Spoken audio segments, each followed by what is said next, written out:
इस वीडियो में हम आज epsilon net and total boundedness के बारे में डिस्कस करेंगे. Let X T be a metric space and epsilon greater than 0 be given.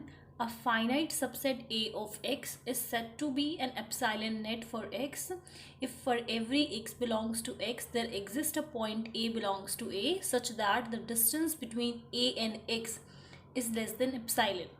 X D कोई मेट्रिक स्पेस है और एप्सिलॉन की वैल्यू जो है वो ग्रेटर देन 0 है. A finite subset A, x का कोई भी फाइनाइट सबसेट ए हमने ले लिया, उसको हम बोलेंगे एप्सिलॉन नेट. एक्स का फाइनाइट सबसेट होना चाहिए वो, तो उस ए को आप इस ए जो होगा वो एप्सिलॉन नेट हो जाएगा एक्स का, अगर ये जो कंडीशन है मतलब डिस्टेंस बिटवीन ए और एक्स, इन दोनों का जो डिस्टेंस है अगर वो एप्सिलॉन से लेस हो जाए. यहाँ पर ये जो ए होगा वो हम इस फाइनाइट सबसेट से लेंगे, ये जो x होगा वो इस हम स्पेस सेट एक्स से लेंगे. ठीक है, अभी एग्जांपल करेंगे तो आपको ज़्यादा अच्छे से समझ में आएगा. या फिर इन अदर वर्ड्स a जो है एप्सिलॉन नेट होगा for x if x is equals to union of sphere a epsilon with a as a center, epsilon as a radius where this a belongs to this a. ठीक है, तो इस पर हम बाद में आते हैं. सबसे पहले इस एग्जाम्पल के थ्रू समझते हैं इसको. x हमने यहाँ पर ले लिया एक्स वाई जिसमें कोऑर्डिनेट है और वो इस कंडीशन को फुलफिल करता है, मतलब x square plus y square is less than 4.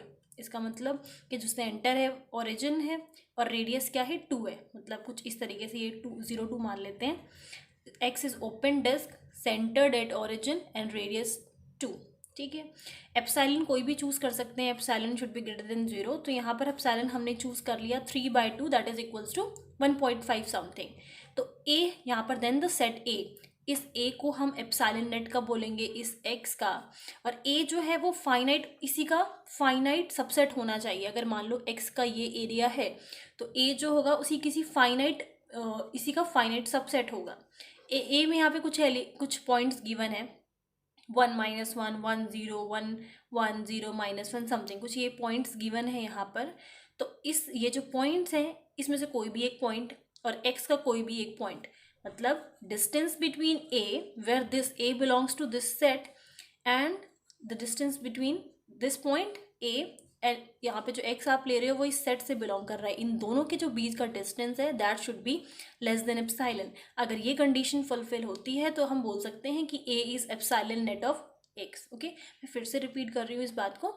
जो distance between a and x where this a belongs to this set a, x belongs to this set x, और इन दोनों पॉइंट्स का जो बीच का डिस्टेंस है वो एप्सिलॉन से लेस होगा. एप्सिलॉन की वैल्यू सपोज करो यहाँ पर हमने 1.5 चूज़ कर रखी है, या फिर हम जब वेरी करेंगे तो जो सेट है, सेट के जो पॉइंट्स हैं वो भी फिर उसके अकॉर्डिंगली वेरी करते रहेंगे. ठीक है, तो यहाँ पर हम इन पॉइंट्स को ले लें और यहाँ से कोई भी एक पॉइंट ले लें जो x है, उस पूरे एक्सिस से कोई पॉइंट ले लें. उन दोनों का जो बीच का डिस्टेंस है वो अगर एप्सिलॉन से लेस आता है तो आप ये कह सकते हो कि a is epsilon net of x. So a is an epsilon net for x. However, if we take epsilon is equals to half or 0.5, last में हमने एप्सिलॉन की वैल्यू जो ली थी वो 1.5 ली थी.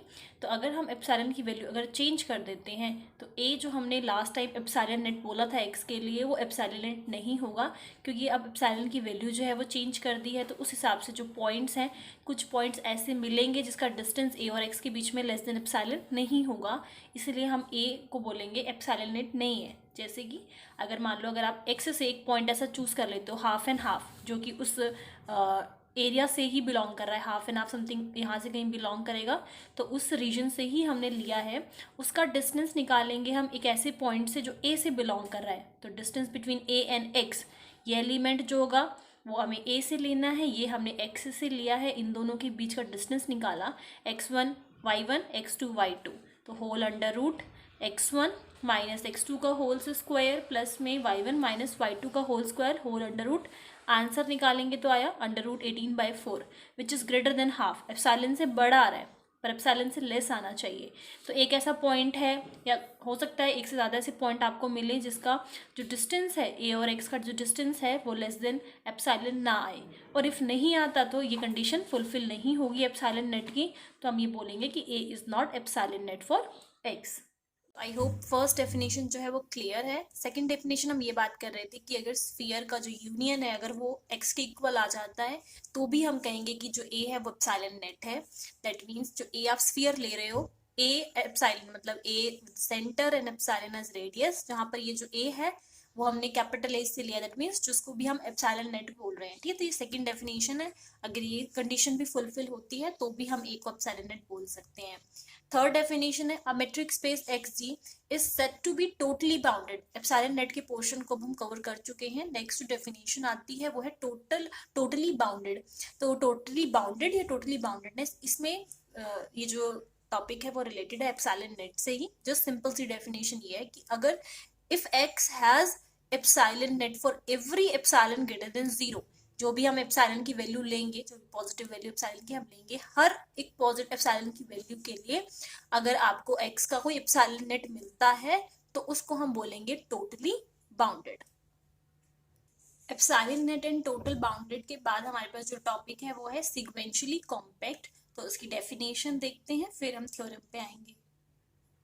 सो सिक्वेंशियली कॉम्पैक्ट मैट्रिक स्पेस का क्या मतलब है? A metric space XD is said to be sequentially compact metric space if every sequence of the point of space contains a convergent subsequence। कोई भी मैट्रिक स्पेस XD है उसको हम sequentially compact metric space तब बोलते हैं अगर आपके पास कोई भी पॉइंट की सीक्वेंस बनी हुई है, ठीक है, और हर वो सीक्वेंस के पास उसकी कन्वर्जेंट सब सीक्वेंस है, मतलब सीक्वेंस की सब सीक्वेंस ले लो और वो कैसी हो, कन्वर्जेंट हो, तो उस हम मैट्रिक स्पेस को बोलते हैं सिक्वेंशियली कॉम्पैक्ट मैट्रिक स्पेस।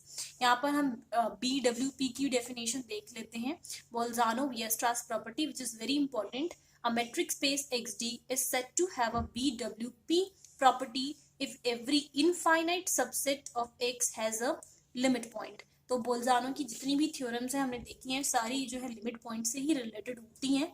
और इस प्रॉपर्टी का ये मतलब है कि कोई भी हमारे पास स्पेस है, मैट्रिक स्पेस XD है, उसका कोई हमने इनफाइनाइट सबसेट ले लिया, सबसेट होना चाहिए वो भी कैसा, इनफाइनाइट, और उसके पास क्या हो, लिमिट पॉइंट हो। तो कुछ इस तरीके से शॉर्टली कि मैट्रिक स्पेस का कोई इनफाइनाइट सबसेट जिसका लिमिट पॉइंट हो। तो अगर इफ ऐसा है तो हम उस स्पेस को बोलते हैं, उस स्पेस के पास BWP प्रॉपर्टी है या बोल्जानो-वियर्स्ट्रास प्रॉपर्टी है।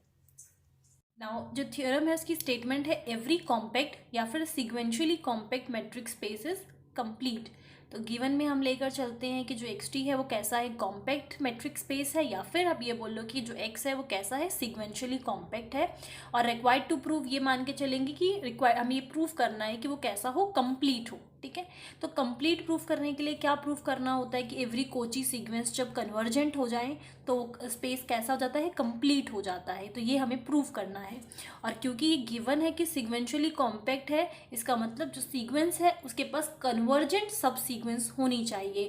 तो यहाँ पर हमने लेट कर लिया कि AN क्या है, कोई कोची सीक्वेंस है, और क्योंकि ये X से हम ले रहे हैं कोची सीक्वेंस, तो वो कैसी है, स्पेस कैसा है हमारे पास, सिक्वेंशियली कॉम्पैक्ट है, मतलब AN का कोई हमारे पास सब सीक्वेंस बिलोंग करेगा, एग्जिस्ट करेगा, ANK हमने मान लिया, और वो सीक्वेंस कैसा होगा, कन्वर्जेंट होगा। ठीक है, according to the definition of sequentially compact.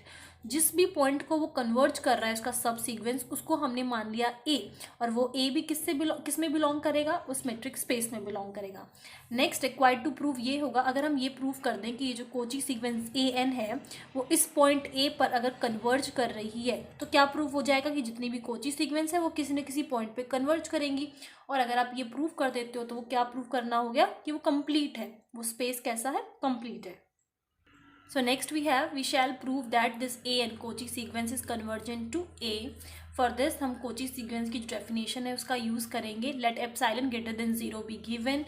Since AN is a Cauchy sequence, there exists n node belongs to N such that जो distance होगा AM और AN के बीच का that is less than epsilon by 2। तो Kochi sequence की already मैंने एक वीडियो अपलोड कर रखी है, उसमें मैंने सब कुछ थरली समझाया था कि हम किस तरीके से इसकी डेफिनेशन को लेते हैं या कोची सीक्वेंस क्या होती है। तो एन नॉट जो एग्जिस्ट करेगा, एन और एम की वैल्यू जो होगी वो एन नॉट से बड़ी होगी, और एप्सिलॉन बाय 2 ले लिया। अभी इसका रीज़न भी एप्सिलॉन बाय 2 आपको पता चल जाएगा कि हमने क्यों लिया है।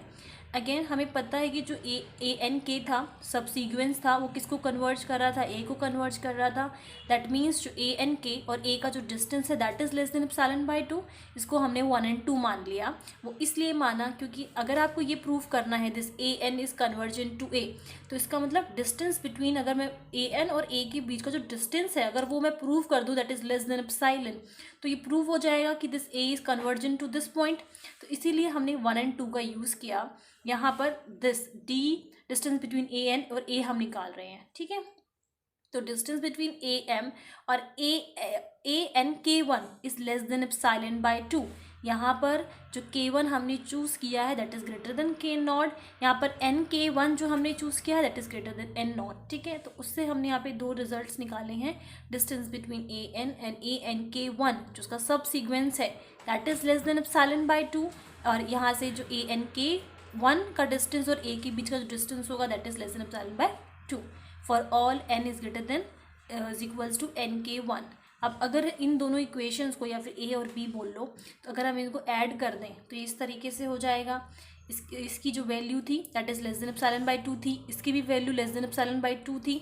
दोनों का सम करेंगे तो क्या आ जाएगा, इज इक्वल्स टू एप्सिलॉन आ जाएगा। इसका मतलब this value is less than epsilon आ जाएगा। और अगर ये आता है तो मैंने अभी आपको बताया कि जो ए एन सीक्वेंस होगी, कोची सीक्वेंस होगी, वो किसको कन्वर्ज करेगी, इस पॉइंट को कन्वर्ज करेगी, ठीक है। So limit n tends to infinity a n is equals to a, hence X d is complete. तो स्पेस कैसा हो जाएगा, कंप्लीट हो जाएगा, क्योंकि जितनी भी कोची सीक्वेंस है वो किसी न किसी पॉइंट को कन्वर्ज करेगी, और वो पॉइंट ए किस में बिलोंग कर रहा था, वो उसी स्पेस में बिलोंग कर रहा था, ठीक है। तो यहाँ से हमने एप्सिलॉन बाय 2 वैल्यू इसी ले ली, सो दैट बाद में जब हम ऐड करें epsilon by 2 plus epsilon by 2 तो किसके इक्वल आ जाए, एप्सिलॉन के इक्वल आ जाए। यहाँ पर हमने वैल्यूज जो k1 एंड k0 चूज़ की हैं वो इससे k1 इससे बड़ी चूज़ की है वैल्यू, एन k1 जो है वो इससे बड़ी वैल्यू चूज़ की है, ठीक है। देन फर्स्ट एंड सेकंड का यूज़ करते हुए यहाँ पर हमने निकाला है ये इस वजह से क्योंकि देन हमें ऐड करेंगे तो ए एन, ये पॉइंट वही सेम रखा है बीच का, ए एन के वन, ये दोनों पॉइंट हमने बीच के सेम रखे हैं, सो दैट हम डिस्टेंस इन दोनों के बीच का निकालेंगे तो हम इस तरीके से लिख सकें, ठीक है। इनइक्वालिटी जो हमारी ट्रायंगल इनइक्वालिटी होती है उसकी तरह लिख सकें। ये बीच वाला पॉइंट जो है वो कॉमन है और हमें फिर क्या मिल जाएगा, ए एन टू ए, ठीक है। तो हमने ये ए एन के वन से ब्रेक करके इस तरीके से, तो डिस्टेंस क्या मिल जाएगा, ए एन से ए तक का डिस्टेंस मिल जाएगा, और यही हमें निकालना था। सो आई होप ये थ्योरम आपको क्लियर है। आगे नेक्स्ट जो वीडियोस हम डिस्कस करने वाले हैं, हम नेक्स्ट कंटिन्यू करेंगे इसके आगे के जो भी टॉपिक्स हैं। यहाँ तक अगर आपको कोई भी डाउट है तो आप लोग मुझसे पूछ सकते हैं। And thank you for listening.